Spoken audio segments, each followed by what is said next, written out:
सच्चिदानंद महाराज की जय, दुनिया माता जी की जय, स्वामी सुरेश्वर महाराज की जय, सदगुरु भगवान की जय, सदगुरु भगवान की जय। माता पिता को भी, अपने पूर्वजों को भी थोड़ा सा स्मरण स्वरूप में कि हमारी लौकिक देह गुरु के सामने है और हमारी यह अपनी भारतीय संस्कृति परंपरा है कि हम अपने चाहे दिवंगत माता पिता हो, पितामह हो, हम उनसे भी इन क्षणों में अवश्य आशीर्वाद की याचना कामना करें और हम कामना करें जिन जिनको भी इस ब्रह्मांड में यह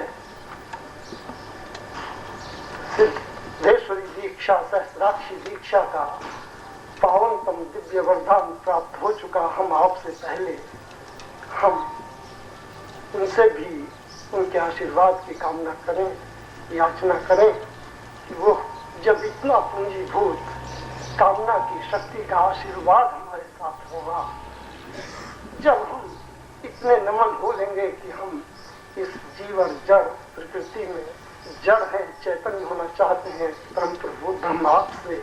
और ये है आप जो वरदान आज देने जा रहे हैं, हमारे जीवन का वरदान बन जाए, श्रृंगार बन जाए और हम आपके जीवन के सपनों के अनुकूल अगर एक जीवन का क्षण सांस ले सकें और आप ऐसा महसूस कर सकें कि ये सांस हम आप उनके सपने के अनुकूल ले पाए, हमारा जीवन धन्य। और हम प्रभु से परीक्षा में यही याचना के साथ आज ये दीक्षा चाहते हैं, अपनी झोली पर।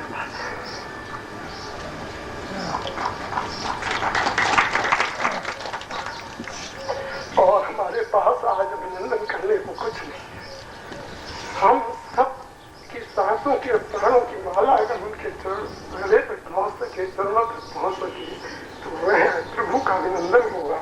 और प्रतीक रूप में हमारे पास तो प्रकृति का दिया हुआ ये हार है, और ये हार आज हम आप इस योग में नहीं चढ़ा सके प्रभु के चरणों में। हम इस हार को उन्हीं सभी ब्रह्मा की शक्तियों को, उन्हीं ऋषि पुत्रों को सौंप रहे हैं और उन्हीं से प्रार्थना कर रहे हैं कि वही प्रभु के हृदय में इसको डाल सके। बोलिए प्रभु गुरुदेव की।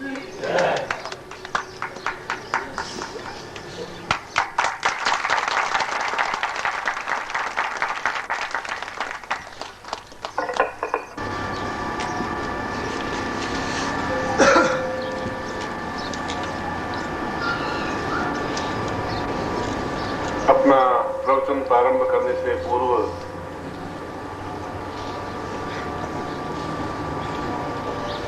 आपने जिन गुलाब की पंखुड़ियों के माध्यम से और पुष्पों में एक लड़ी में पिरोकर जिस प्रकार आप मेरे हृदय के निकट आए हैं और मेरे हृदय पर आसीन हुए हैं, मैं इन पुष्पों को या इन पुष्पों की पंखुड़ियों को महत्व नहीं दे रहा हूं, क्योंकि अपनी पूरी जिंदगी में मैं शायद 1,00,000 मन से ज्यादा पुष्पों की मालाएं पहन चुका हूंगा, मगर ये पुष्प आपके प्रतीक हैं और ऐसा लग रहा है कि जैसे आप स्वयं सब मिलकर मेरे हृदय को स्पर्श कर रहे हैं, मेरे प्राणों से जुड़ रहे हैं, मुझसे एकाकार हो रहे हैं। और इसीलिए मैं कुछ क्षणों तक इस हार को पहने रहा हूं। मैं आपको आशीर्वाद देता हूं कि निश्चय ही आप मेरे प्राणों से जुड़े रहेंगे, ऐसा ही मैं आपको आशीर्वाद देता हूं।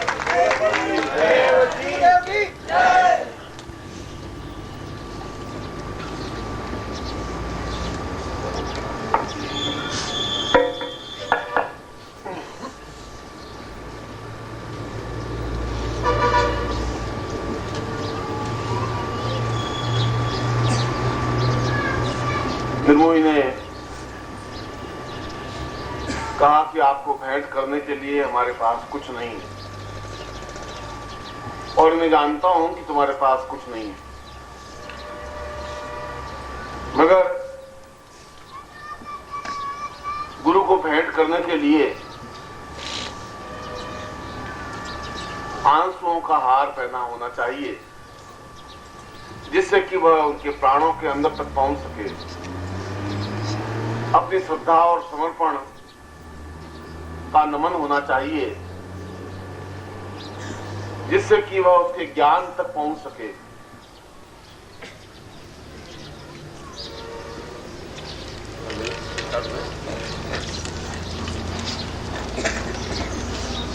और आपके जीवन के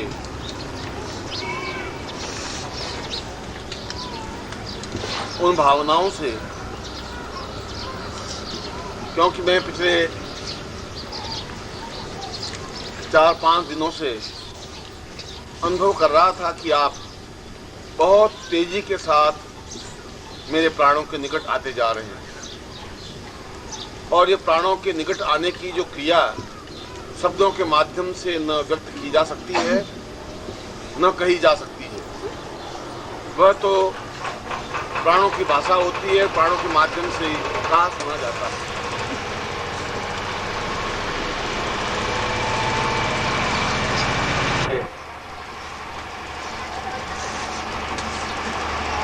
कई वर्षों से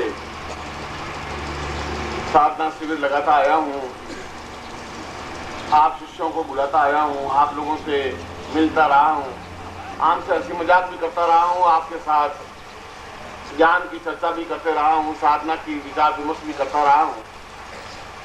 मगर पहली बार मैंने आपको अपने हृदय के ज्यादा निकट अनुभव किया है। पहली बार तुम्हें मैंने ऐसा एहसास किया है कि ये मुझसे अलग रह नहीं सकते। पहली बार मुझे ऐसा एहसास लगा है कि ये वास्तव में मेरे प्राणों के अत्यंत निकट है। ये अलग बात है कि आप में से कुछ ऐसे शिष्य और साधक निकल सकते हैं जिनके दरवाजे अत्यंत अहंकार और मूर्खता के जन्म से बंद हों। ये हो सकता है कि मेरे शब्दों का प्रभाव और प्रहार उन किवाड़ों को नहीं खोल सके, मगर इससे विचलित होने की जरूरत नहीं है। केवल 1 या 2 या 4 6 लोगों की वजह से पूरे शिष्य समुदाय को न कुछ कहा जा सकता है और न कुछ मन में चिंतन लिया जा सकता है। मुझे तो इन 5 दिनों में आपके साथ जितने क्षण व्यतीत किए हैं, वे क्षण मुझे अत्यंत आनंददायक अनुभव हुए हैं। मुझे बहुत ही ऐसा लगा है कि जैसे आप मेरे अत्यंत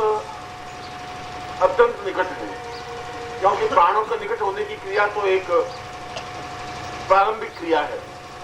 क्योंकि जब तक शिष्य प्राणों के पास पहुंचता ही नहीं, तब तक शिष्य बन ही नहीं सकता। शिष्य बनने की क्रिया देह से है ही नहीं। आप अपने देह को मेरे पास लेके आए तो शिष्य नहीं बन सकते। वह शिष्य होने की क्रिया नहीं, वह तो पति होने की क्रिया है, पुत्र होने की क्रिया है, माँ होने की क्रिया है, और चाचा या चाची या भाई या संबंधी रिश्तेदार होने की क्रिया है। देह को लेकर जाने और देह को लेकर के मिलने की क्रिया तो गुरु शिष्य की क्रिया नहीं है। उससे गुरु बन ही नहीं सकता। अगर गुरु किसी देह से प्यार करता है तो गुरु नहीं बन सकता। ये अलग बात है कि आप उस आंखों के माध्यम से देख नहीं सकें। ये अलग बात है कि आपकी स्थूल आंखें कुछ और धोखा खाए, और आंखें धोखा खाती ही हैं। आंखें उस अंतर्निहित ज्ञान को नहीं देख पाती। फिर भी आपने जो भावनाएं व्यक्त की हैं, वे भावनाएं आप में स्थायित्व दे सकें, वे भावनाएं आप में चिर स्थायित्व बन सकें। जो कुछ मैंने आपको देने की कोशिश की है 4-5 दिनों में, आपके अंदर की कुंडलिनी को जागृत करने की कोशिश की है, आपके अंदर के जो चेतना बिंदु हैं उनको स्पर्श करने की कोशिश की है, आपके बंद किवाड़ों में ताजी हवा देने की कोशिश की है, आपके अंदर जो एक निष्प्राणता और मुर्दापन जो आ गया था उसमें थोड़ी हलचल और हिलोर देने की कोशिश की है, और जो नदी रुक गई थी उसको धक्का देने की कोशिश की है। मैंने अंदर से प्रयत्न किया है कि ये बहे, और इतना बहे कि मैं एक दृष्टा बन सकूं, मैं खड़ा खड़ा देख सकूं, मुझे बार बार धक्का देने की जरूरत नहीं पड़े। क्योंकि नदी को बार बार धक्का देने से समुद्र तक नहीं पहुंच सकती। नदी स्वयं वेग पकड़ ले, और ये वेग पकड़ सकती है आपके खुद के चेतना से, आपकी खुद की गति से, आपकी खुद की त्वरा से, आपकी खुद की तेजी से। और जिस स्थान पर आप बैठे हुए हैं उसी स्थान पर शिष्य के रूप में मैं भी सैकड़ों वर्षों तक बैठा हूं, हजारों वर्षों तक बैठा हूं, और दसियों